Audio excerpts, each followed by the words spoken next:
53 ans au service de la sécurité et du maintien de la paix, cela se fête. 12 jours très exactement sont dédiés à la commémoration de cet anniversaire des Forces armées nationales.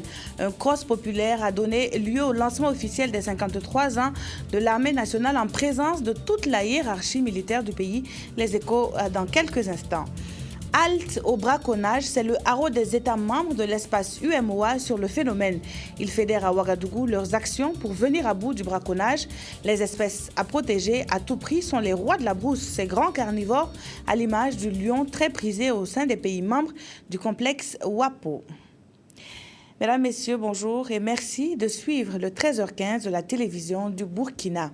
Avant de développer ces titres, nous ouvrons ce journal avec le second forum des parties impliquées dans le développement du bassin de la Volta. Ce forum est l'un des 5 organes de l'autorité du bassin et permet aux acteurs d'émettre des orientations sur la politique de l'eau. Les 6 pays membres du bassin de la Volta sont ainsi représentés à Ouagadougou et bénéficient de l'expérience d'agences qui œuvrent dans le même domaine. Les précisions avec Ismaël Diloma Sirima et Nathalie Sawadoko. Les acteurs impliqués dans le développement du bassin de la Volta en réunion pour apprécier l'état d'avancement des projets du programme d'activité 2010-2014 de l'autorité du bassin de la Volta. Cette rencontre dénommée Forum des parties est la deuxième du genre et regroupe des techniciens de l'environnement, de l'hydraulique et de l'énergie. Ils vont également se pencher sur la question de la mise en place de l'observatoire chargé de collecter les données et de les mettre à la disposition du public. La BVA a abrité un important projet qui a fait son atelier de restitution récemment. Il s'agit du programme de défi pour l'eau et l'alimentation. Et ce programme va communiquer ses résultats également pour que les membres du forum soient au courant de ce qui se fait au profit des populations dans le bassin. Le Forum des parties est accompagné dans ses activités par l'Union européenne et l'Agence de l'eau Adour-Garonne. Nous avons des acteurs, des usagers, agriculteurs, industriels, écologistes, etc. Et il faut mettre ensemble tous ces gens qui n'ont pas forcément les mêmes idées, qui n'ont pas forcément les mêmes intérêts, pour qu'ensemble on dégage un consensus. Et faire en sorte que tout le monde va se sentir concerné, associé, et qu'ensuite, les décisions ayant été prises en commun seront bien appliquées. Notre rôle, notre mission, à l'intérieur de ce processus, c'est d'apporter un accompagnement intellectuel et financier. Pour le programme dont nous parlons, c'est de l'ordre de 230 millions de francs CFA. Les conclusions issues de ce forum serviront à orienter la politique de l'eau dans le bassin. Cap à présent sur Bobo-Dioulasso, où le ton a été donné pour une vaste campagne d'information sur le code des investissements et des instruments communautaires. Les opérateurs économiques sont les bénéficiaires de cette opération dont le principal objectif est de vulgariser les mesures prises par le gouvernement en vue de faciliter les investissements au Burkina. Le point avec Kadou Romenki et Karim Sissé. Le Burkina Faso a mis en place ces dernières années des mesures visant à inciter et accompagner les opérateurs économiques dans leurs efforts d'investissement. Des mesures qui devraient permettre au secteur privé d'être plus dynamique, compétitif, créateur d'emplois et de richesses. Malheureusement, ces instruments demeurent méconnus de beaucoup d'acteurs aussi bien publics que privés. Pour inverser cette tendance et donner plus d'impulsion aux investisseurs, le ministère de l'Industrie, du Commerce et de l'Artisanat a organisé des ateliers régionaux de sensibilisation sur le code des investissements. Au niveau des avantages liés à l'investissement, tous les équipements de production qui sont importés par le promoteur qui vient de l'extérieur sont exonérés des droits de douane. Donc ça, c'est un avantage spécifique. En ce qui concerne les avantages liés à l'exploitation, durant la vie de l'entreprise, lorsque l'entreprise commence à exercer, vous savez que l'entreprise doit payer des taxes au niveau de l'État. Donc un certain nombre de taxes, notamment en ce qui concerne les impôts sur les bénéfices, il y a eu un abattement de 50% de ce que l'entreprise devait payer à l'État. Donc ça permet de réduire en tout cas ses charges d'exploitation et de rentabiliser rapidement les investissements qu'il a eu à réaliser. Mais pour bénéficier des avantages du code des investissements, les entreprises doivent remplir un certain nombre de conditions. Il faut investir au moins 100 millions de francs CFA et créer au moins 20 emplois permanents. Maintenant, il y a des secteurs spécifiques qui ont un avantage en tout cas particulier, notamment le secteur de l'agrobusiness, où ces critères de 20 emplois et de 100 millions sont revus au quart. C'est-à-dire que dans ce secteur-là, il faut investir seulement 25 millions et employer 5 personnes. Il a été demandé aux participants de bien vouloir partager les informations reçues avec d'autres opérateurs économiques, toutes choses qui leur permettraient de mieux saisir les opportunités que leur offre le Code des investissements. Et l'on poursuit avec les concertations régionales entreprises par le gouvernement, cette fois en matière de renforcement de la protection sociale. À Zéniaré, dans le plateau central, les personnes vulnérables ont reçu de la part des autorités de l'attention sous forme de dons divers. Toutes les localités de la région seront touchées par l'opération au nom de la solidarité nationale voulue par l'État. Sié Sylvestre Da. Le projet gouvernemental renforcement de la protection sociale au Burkina Faso est en marche dans la région du plateau central. Ce samedi 19 octobre, plusieurs personnes indigentes et vulnérables ainsi que des ménages pauvres ont reçu des sommes d'argent et des vivres. Nous remercions le gouvernement pour cette attention particulière à notre endroit.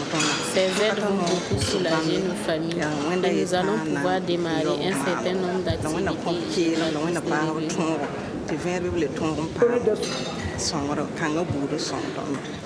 Les actions du genre vont gagner progressivement les différentes localités de la région.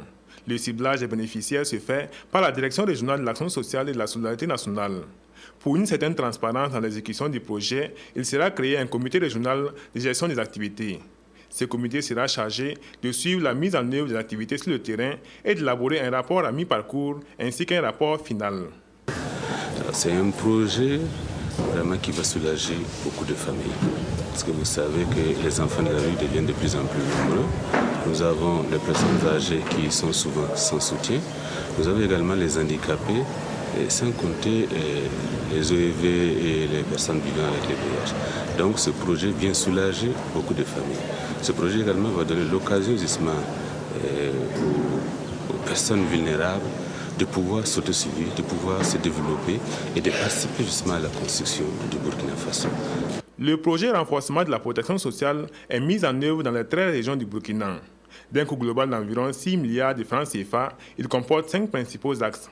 Des axes qui sont des mécanismes de protection sociale dont les programmes visent à assurer une plus grande sécurité sociale aux populations, surtout les plus pauvres. Je vous le disais en titre, les États membres de l'UEMOA volent au secours des rois de la savane, les grands carnivores menacés de disparition dans le complexe Wapo. Les pays de l'espace économique veulent aller ensemble à l'encontre du braconnage. À Ouagadougou, ils se sont retrouvés pour accorder leurs arguments contre le phénomène. Pour cela, une stratégie de conservation des grands carnivores et de gestion de la pêche est élaborée. Nathalie Sawadogo. Les grands carnivores comme le lion, le guépard, le lycaon sont des espèces en voie de disparition en Afrique. Les produits de la pêche ne sont pas aussi épargnés. Pour ce faire, les acteurs de la faune et de la pêche des États membres de l'UEMOA réfléchissent sur ces deux problématiques. Cette rencontre a deux objectifs. Le premier objectif, c'est d'analyser la situation des grands carnivores. Et la deuxième question, c'est voir la possibilité de garantir une pêche durable dans les plans d'eau des aires protégées. À Ouagadougou, ils vont pendant 5 jours élaborer une stratégie de conservation des grands carnivores et de gestion de la pêche. Le lion, il est emblématique d'une part et il constitue un potentiel aussi bien en tourisme de vision que également pour la chasse, mais malheureusement menacé par effectivement le braconnage. Donc il faut que nous trouvions ensemble une solution. Il est attendu de cette rencontre des propositions et recommandations fortes capables de renforcer la protection de ces grands carnivores en voie de disparition en Afrique. Et pour venir à bout du braconnage, la police forestière se doit d'être bien équipée. Le ministère en charge de l'environnement en est conscient, d'où la remise de matériel roulant aux responsables de la police forestière des 13 régions du Burkina. Un geste qui vient rappeler la place de choix qu'occupe la protection de la faune et de la flore dans les stratégies de développement du pays. Moussaki et Sié Sylvestre Da nous font le point. La faune et la flore contribuent fortement à l'essor de l'économie burkinabé. Aussi, leur rôle dans la préservation de la santé humaine n'est-il plus à démontrer. Dans ces secteurs s'aventurent malheureusement braconniers et autres types de malfrats. Et ce don de 54 motos aux agents de la police forestière est une des mesures urgentes pour leur permettre d'assurer la protection du patrimoine forestier et faunique national. Si vous devez faire la police forestière, si vous voulez lutter contre le braconnage, si vous devez collecter des recettes, ce n'est pas avec du matériel inadapté qu'on peut le faire. On ne peut pas poursuivre un braconnier avec des motos de ville. D'accord. Donc, ce matériel va permettre un tant soit peu à des agents de terrain de mener à bien leur mission. Cette dotation de la police forestière des 13 régions en moyen roulant traduit l'effort du gouvernement burkinabé pour permettre à ces agents d'être plus efficaces sur le terrain. Civisme et patriotisme, plus que de la mode ou du suivisme, ces notions veulent être les valeurs les mieux partagées au sein de la jeunesse burkinabé. Le service national pour le développement intéresse les jeunes de la région des Cascades à son programme d'activité, dont une formation sur les notions de civisme et de patriotisme. À Banfoura, le message semble être bien passé. Ouidja Rokiasanou. Cette formation débute par l'hymne national comme pour toucher la fibre patriotique de ces 200 jeunes issus de la région des Cascades. Réunis à Banfoura à l'initiative du Service national pour le développement SND, ces futurs décideurs vont pendant une semaine bénéficier d'un partage autour des valeurs citoyennes mises à mal par l'incivisme. L'incivisme, vous le constatez sur le terrain, c'est le manque de respect des symboles de l'État, de l'autorité même de l'État, le manque de respect, le manque de tolérance.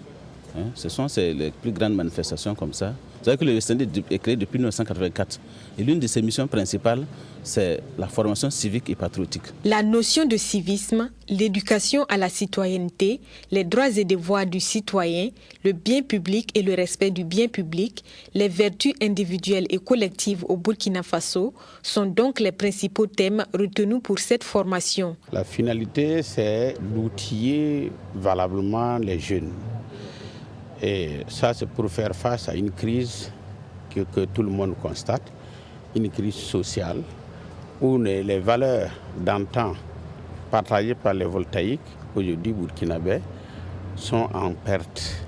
Et il est temps de rattraper ce retard. Nous demandons aux jeunes, en tout cas partout dans les régions où nous passons, que s'ils constatent des comportements inciviques, de le combattre bien sûr, mais dans les règles de la République, selon les lois, selon les droits et les devoirs que nous leur enseignons. À cette cérémonie, chacune des autorités présentes a exhorté les jeunes à prêter une oreille attentive aux propos des formateurs. Appel a aussi été lancé aux aînés à accompagner les efforts de leurs cadets et enfants en étant eux-mêmes des exemples.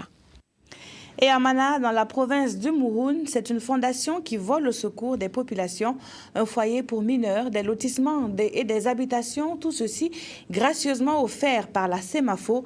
La société minière veut ainsi contribuer à l'amélioration des conditions de vie des populations environnantes donc à la mine.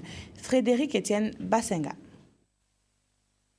Chose promise, chose due, les travailleurs de CEMAFO l'avaient réclamé, leur foyer est désormais sur pied.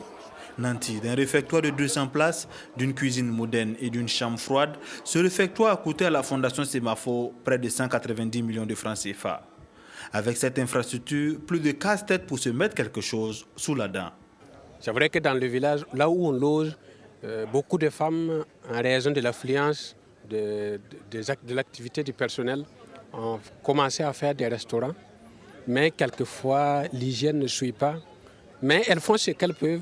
Mais avec l'arrivée du foyer, je pense que c'est une très grande bonne chose. Des repas adaptés. Comme pour faire d'une pierre deux coups, un guichet automatique a été installé dans ce foyer. Plus besoin de se déplacer pour avoir un peu de liquidité. Il suffit d'être client de cette banque et d'avoir une carte sur place. Le tour est joué. Les heureux n'étaient pas que les agents de la CEMAFO. Les communes riveraines de la mine de Mana n'ont pas été oubliées. Bana, Rona et Kona ont bénéficié chacune d'un lotissement. Des lotissements qui n'ont rien omis, toutes les commodités devant leur permettre de vivre une vie agréable ont été prévues. Si c'est la commune qui doit faire ça, c'est pour des années.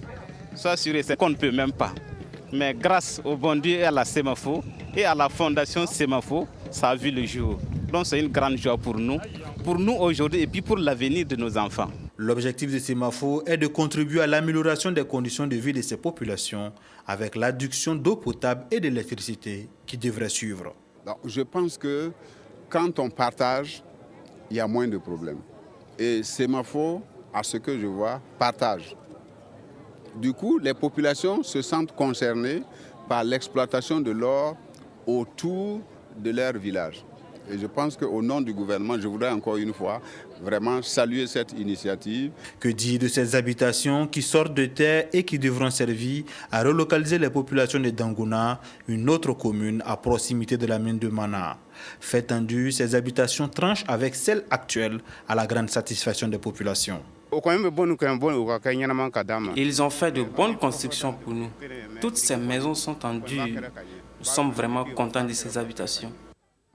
Si vous regardez dans la devise de Semafo, c'est une expertise internationale et puis une mission humaine. Nous pensons, comme le ministre l'a dit, que nous devons utiliser l'opportunité de l'existence de la mine pour déjà penser à l'après-mine et voir comment on peut contribuer à une dynamique de développement durable local. C'est à ce titre que la Fondation, depuis sa création en 2009, a eu beaucoup de réalisations sur le plan social. Guidée par la conviction que l'espoir d'une vie meilleure doit être offert à tous, la Fondation Semafo n'entend pas s'arrêter là. D'autres projets devraient voir le jour pour ces populations voisines de la mine. À Kouka, dans les Banwa, c'est un individu qui fait donc preuve de secours aux populations. La personne du député Edi Komboego qui a fait aux populations un don de matériel agricole pour booster les cultures de contre-saison dans la localité. Yaya Dembo Tamboura nous rapporte le fil de la cérémonie au cours de laquelle une dizaine de motopompes à eau donc ont été remis. Ce don, essentiellement constitué d'une dizaine de pompes à eau, est un geste de cet homme, député à l'Assemblée nationale et ami de la commune rurale de Kouka. Par ce acte, ce fils du Passouri entend contribuer à sa manière au développement de la localité. Fait un petit geste, notamment pour soutenir l'agriculture à contre-saison. C'est les pompes que vous avez vues. Nous avons également entendu les requêtes que les populations ont manifesté à l'endroit de leurs députés, mais je me sens solidaire. Mais je tiens à rappeler qu'un député est fait pour voter des lois, pas pour apporter des investissements. Pour la population de Kouka, la joie est grande. Ce matériel agricole pourra sans doute contribuer à l'atteinte d'un de ses objectifs majeurs, l'autosuffisance alimentaire. Cela vraiment nous réconforte. Nous réconforte en ce sens que la population de Kouka s'est lancée dans le maraîchage il y a environ 5 ans. Et la production, en tout cas, est très bonne. Et le député Edi Komboego est bien informé par son ami Sanou Abouakar, qui est natif du village de Kouka et qui connaît les problèmes que vivent les populations. Je tiens d'abord à saluer cette belle initiative entre deux députés, entre deux élus. Et je crois que c'est des initiatives à encourager. Et au-delà de leur rôle qu'ils jouent quotidiennement, nous avons vu qu'ils se sont intéressés au développement local. Je crois que c'est ce qui justifie notre présence. Celui qui est désormais considéré comme un fils de village ne se limite pas à ce geste. Aux nombreuses doléances de la population, le député Edi Komboego a promis dans les meilleurs délais des tonnes de ciment pour la construction d'une nouvelle salle d'hospitalisation du CSPS de Kouka et un centre féminin de couture. Wen Mibtiri, et cela depuis un quart de siècle maintenant. Ce que l'orphelinat qui porte ce nom reçoit depuis sa création en 1988, il le met sur le compte de la grâce divine. À Yako, dans le Passoré, l'orphelinat Wen Mibtiri a soufflé le 20 octobre dernier sur 25 bougies. La structure fait partie des pionnières au Burkina à œuvrer pour le bien de l'orphelin. Yolande Lompo pour le reportage. Âgé aujourd'hui de 25 ans, Bénédicte Ouedraogo fut le premier bébé adopté par celle que l'on appelle affectueusement Maman France à Yako dans le Passoré. Elle est mariée et mère de 3 enfants. Leurs chemins se sont croisés quelques jours après sa naissance, lorsque Maman France à l'état civil Albertine Ouedraogo a accepté la mission que son Dieu lui confiait. Et depuis, cette dolotière débordante d'amour maternel a abandonné la préparation de la bière de mil pour se consacrer aux orphelins. Je remercie la maman Albertine et papa. J'ai choisi de travailler à l'orphelinat pour aider mes petites sœurs et frères. 28 nourrices sont aux petits soins pour ces orphelins de 0 à 3 ans. Et depuis son ouverture, le centre d'accueil des enfants en détresse de l'orphelinat Win-Mitiri a accueilli plusieurs pensionnaires, d'où ces moments de louange et d'adoration pour célébrer ce jubilé d'argent sur fond de grâce divine. Au début, ce n'était pas facile. Ce n'était pas facile quand je prends un enfant. L'enfant dorme avec moi et mon mari, même lit. Mais il y a des gens qui m'incitent, mon mari qui m'incite, que pour que mon mari me laisse de prendre les orphelins, leur malheur va nous tuer, leur malheur va vous faire comme ça. Mais merci Dieu, je n'ai pas baissé les bras, donc j'ai tenu toujours le courage aujourd'hui. En ce jour anniversaire, leurs amis ont tenu à être de la partie. Parmi eux, Burkina Kamba, un groupe d'amis italiens qui leur vient en aide depuis quelques années. Nous voulons que le centre arrive à l'autonomie économique, mais nous serons toujours avec eux. Pour nous, c'est un moment très heureux. Bâti sur une superficie de 2 hectares, ce centre qui est soutenu par de bonnes volontés vit également grâce aux activités génératrices de revenus auxquelles se livre Maman France. On en vient au lancement des activités entrant dans le cadre de la commémoration du 53e anniversaire des Forces armées nationales. Le top départ a été donné hier 21 octobre par un cross populaire offrant la hiérarchie militaire comme pour annoncer les couleurs de cet anniversaire. Les festivités vont se poursuivre jusqu'au 2 novembre. Yacouba Ouedraogo. En tête de ce cross populaire, le général Honoré Nabéré Traoré pour donner le ton des festivités entrant dans le cadre de la commémoration du 53e anniversaire des Forces armées nationales. Environ 1500 militaires, paramilitaires, amis des corps frères et civils ont effectué ce footing dans un circuit fermé de 4 km 100 avec comme point de départ et d'arrivée la place de la Nation. Cette même place où les femmes sont restées pour une séance d'aérobic pendant que les hommes, eux, chantonnaient dans les artères de la ville. 4 km 100, pas de quoi faire essouffler les habitués du sport. Le sport est notre activité reine, si vous voulez dire. C'est la condition physique qui détermine justement la capacité opérationnelle. Et il faut que les militaires soient bien en jambes pour pouvoir remplir leur mission. Mais aussi, c'est pour réunir tout le monde, c'est-à-dire les forces de défense et de la sécurité. J'ai cité tous nos corps militaires et paramilitaires aussi, puisque comme vous le savez, nous faisons cause commune. Une cause commune au plan national et une ouverture à l'international avec des actions de maintien de la paix. C'est tout le sens accordé à ce 53e anniversaire dont le thème est, je cite, « Les forces armées nationales face aux défis de la sécurité régionale ». La région africaine traverse des crises. Il y a des crises multidimensionnelles qui sapent nos projets et objectifs de développement. Et donc, nous prenons conscience de cela. Et comme je l'ai dit tout à l'heure, dans le prolongement de l'action éminente du chef de l'État, les forces armées nationales sont sur plusieurs théâtres et leur action est très appréciée. Et nous allons, dans quelques jours, envoyer un supplément d'effectifs au Mali dans ce cadre-là pour pouvoir être au niveau souhaité par les Nations Unies. Face aux menaces que nous subissons, il a fallu beaucoup d'organisations et aussi acquérir du matériel. Grâce d'ailleurs aux efforts du président du FACÉ ou du gouvernement, nous avons acquis des moyens roulants essentiellement. Et le reste, je vous donne rendez-vous le 1er novembre pour découvrir ces matériels. En attendant ce rendez-vous du 1er novembre, toute une série d'activités meubleront les festivités de ce 53e anniversaire. Il s'agit entre autres de la Coupe du ministre de la Défense en volleyball, d'une course cycliste féminine, des journées portes ouvertes, tout cela du 21 octobre au 2 novembre 2013. Ainsi s'achève ce journal. Merci de l'avoir suivi. Très bon après-midi sur la RTB. Au revoir.